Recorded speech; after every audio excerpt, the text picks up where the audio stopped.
దీంతో ఏం చేయాలో తోచక వాడు పదే పదే పదే పదే వెంబడించి తనని ఒక రకంగా చిత్రహింసలకు గురి చేస్తూ ఉంటే సర్లే ఇంటికి రమ్మని పక్కా ప్లాన్ ప్రకారంగా పిలిచింది ఆ సదరు మహిళా విఆర్ఓ. ఇంటికి వచ్చిన వెంటనే తల్లికి ఇన్ఫర్మేషన్ ఇచ్చింది. ఒక్కసారిగా చెప్పు చీపుతో వచ్చి ఆ ఎంఆర్ఓకి పూజ చేసి వెళ్ళారు. బడిత పూజ చేసి వెళ్ళారు. సో గలీజ్ ఎంఆర్ఓ వ్యవహారం బయటపడింది. తిరుపతిలో ఒక గలీజ్ ఎంఆర్ఓ వ్యవహారం బట్టబయలైంది. ఏకంగా లైవ్ లో ఆ విజువల్స్ మీరు వీడియో రికార్డ్ చేశారు. అక్కడ సంబంధించినటువంటి భారత విఆర్ఓకి సంబంధించినటువంటి బంధువులు. సో అక్కడ అప్పటికే ఆయన ఒంటిపై చొక్కా లేరు, ప్యాంటు విప్పేస్తూ ఉన్నాడు. ఒక్కసారిగా వీళ్ళ ఎంట్రీ చూసి టకటక ఆ ప్యాంట్ వేసేసుకున్నాడు. అక్కడ అర్ధనగ్నంగానే కనబడుతున్నాడు సదర్ ఎంఆర్ఓ రామయ్య వ్యవహారం ఇప్పుడు బట్టబయలైంది. తిరుపతిలో ఓ గలీజ్ ఎంఆర్ఓ వ్యవహారం ఇప్పుడు చర్చనీయాంశంగా మారింది. కోరిక తీర్చమని ఆ విఆర్ఓని వేధింపులకు పాల్పడ్డాడు ఎంఆర్ఓ రామయ్య. సూళ్లూరుపేట విఆర్ఓ ఇంటికెళ్ళి బట్టలు విప్పి నగ్నంగా ఉన్నటువంటి ఎంఆర్ఓని పట్టుకుంది విఆర్ఓ తల్లి. ఎంఆర్ఓని చితకబారారు విఆర్ఓ తల్లి, ఇతర బంధువులు. ప్రస్తుతం ఈ వీడియోలు సోషల్ మీడియాలో వైరల్గా మారాయి. సో రామయ్యను సస్పెండ్ చేస్తూ జిల్లా కలెక్టర్ వెంకటేశ్వర్ ఆదేశాలు జారీ చేశారు. ఈ ఘటన పైన విచారణ అధికారిగా land protection cell special deputy collector రోజ్మాన్ ని నియమించారు. ఎంఆర్ఓ రామయ్య చేసిన ఫిర్యాదు పైన విచారణ మొదలుపెట్టారు పోలీసులు. ప్రస్తుతం వాకాడు ఎంఆర్ఓగా విధులు వర్తిస్తున్నారు రామయ్య. తనను కావాలనే విఆర్ఓ ఇంటికి పిలిచి దాడి చేయించిన ఆరోపిస్తున్నారు. నువ్వు పెద్ద శుద్ధపూస, మరి నేను ఇంటికి పిలిచి నువ్వు పెద్ద అందగాడివి అమితాబ్ బచ్చన్ అనుకున్నారేమో పాపం, ఇంటికి పిలిచారు నేను. ఆయన ఏం చెప్తున్నానంటే ఎంఆర్ఓ కావాలని పిలిచి స్కెచ్ చేసిందట. సిగ్గనిపించాలి చెప్పడానికైనా కూడా, అలా చెప్పడానికైనా సిగ్గనిపించాలి. బహుశా నీ వయసు చూస్తుంటే పెళ్ళై పిల్లలు కూడా ఉన్నారు. నువ్వు చెప్పే మాటలు ప్రజలు నమ్ముతారు అనుకుంటున్నావా? ఆ ఎంఆర్ఓ ఏమంటున్నాడంటే నన్నే కావాలని ఇంటికి పిలిచింది అని చెప్తున్నాడు. ఇంటికి పిలిచారు. ఒక్కసారి ఆ బట్టలు చూడండి, ఆయన అవతారం చూడండి. ఈ అందగాడినట ఇంటికి పిలిచిందట.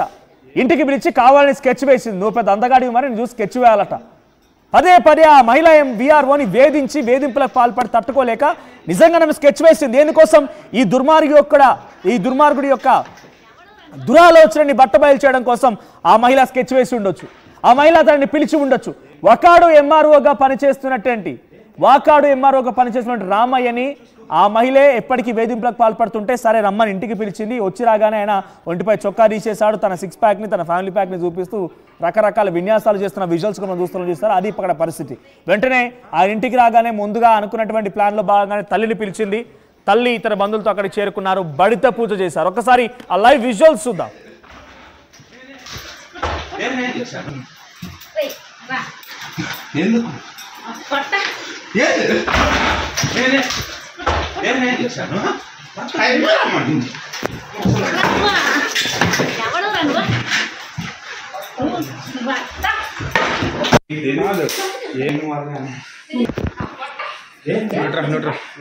రమ్మంటే కావాలని చూసుకో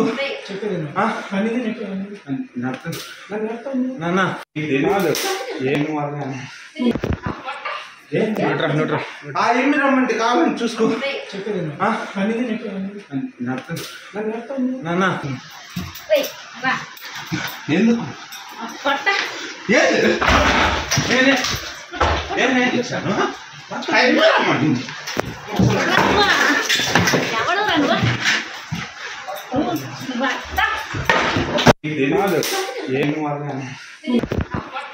ఎందుకు రమ్మంటే కావాలని చూసుకో. అదేదో సినిమాలాగా ఆ ఎంఆర్ఓకి దబిడి సాంగ్ పాట ఒకసారి మారుమోగించారు చెవుల్లో.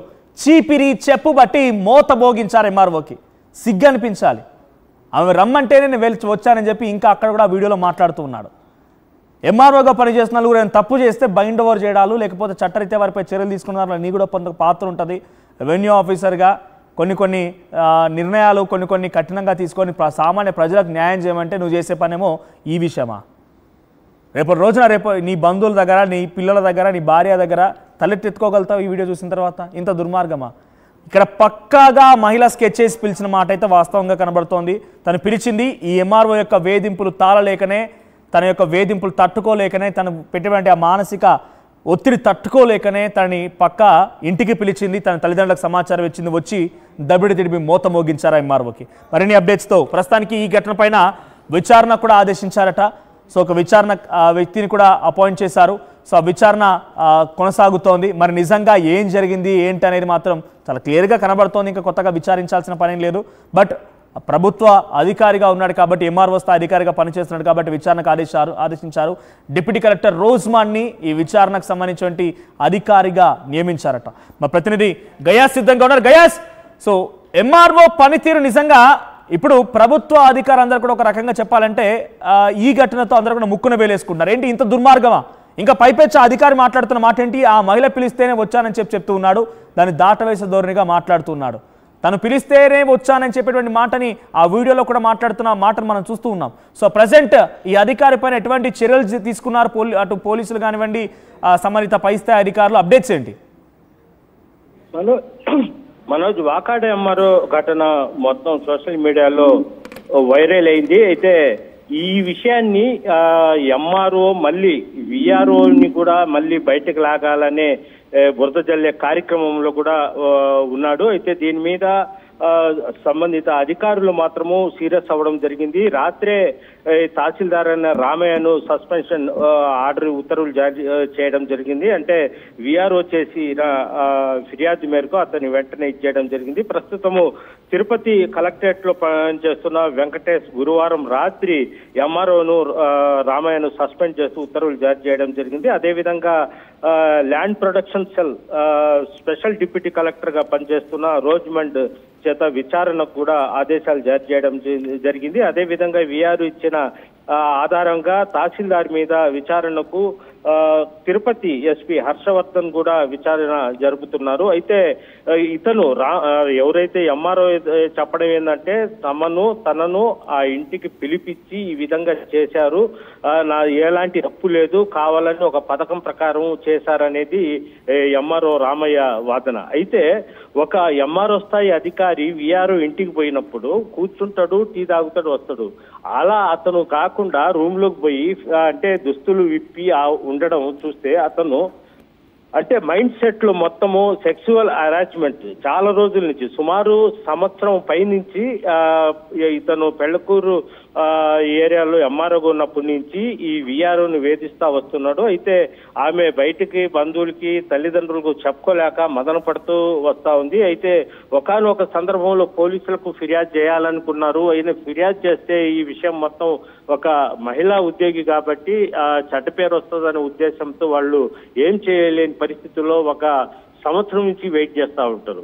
అయితే ఎంఆర్ ఆఫీసులో కొన్నిసార్లు ఇతను ఏం చేసేవాడంటే విఆర్ఓని సాయంత్రం 5 గంటలకి ఇంటికి వెళ్లే సమయంలో రికార్డ్ పని ఉంది, 1 గంట ఆలస్యంగా పోవచ్చు, ఉండమనే ఆ విధంగా ఉండి దొందర్థాలతో కూడా నానా హింసలు పెట్టేవాడు. ఈ విషయాలు మొత్తం తల్లిదండ్రులు చెప్పేది. అయితే ఒకవేళ ఎంఆర్ఓ కార్యాలయానికి వెళ్ళి వీళ్ళు ఎంఆర్ఓపై దాడి చేసినా, ఎంఆర్ఓ ఇంటి మీదకి పోయి దాడి చేసినా వీళ్ళ మీదే కేసులు పెడతారన్న భయంతో మంచిగానే ఎంఆర్ఓని పిలిపించారు. నువ్వు అనుకున్న విధంగా నీ వాంఛలు తీర్పిస్తాము, నువ్వు అనుకున్న విధంగా నీ కోడి కోసి తినిపిస్తాము, అల్లుడు మర్యాద ఇస్తాం అన్నట్టు వాళ్ళు ఆ విఆర్ఓ అయితే ఫోన్ చేయడంతో ఇతను అక్కడికి వెళ్ళిపోవడం జరిగింది. వెళ్ళిపోయిన తర్వాత వాళ్ళ ఎవరైతే విఆర్ఓ ఉన్నారో బాధితురాలు వాళ్ళ తల్లి బంధువులు కలిసి అతనికి దేహశుద్ధి చేసి ఆ తర్వాత పోలీసులకు కంప్లైంట్ చేయడం జరిగింది. అదేవిధంగా తిరుపతి కలెక్టర్ కూడా ఫిర్యాదు చేయడం జరిగింది.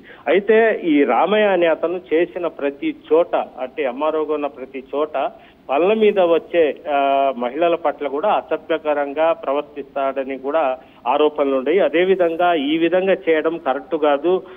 ఎంఆర్ఓ ఉన్న అహంకారంతో అంటే ఆ కార్యాలయంలో ఉండే అమ్మాయిలు కొద్దిగా అందంగా ఎర్రగా బుర్రగా ఉండే వాళ్ళందరినీ లోబర్చుకొని తను చెప్పినట్టు వినాలా ఆ విధంగా వ్యవహరిస్తుండటంతో ఈ విఆర్ఓ అతనికి లొంగకపోవడం, వ్యతిరేకించడం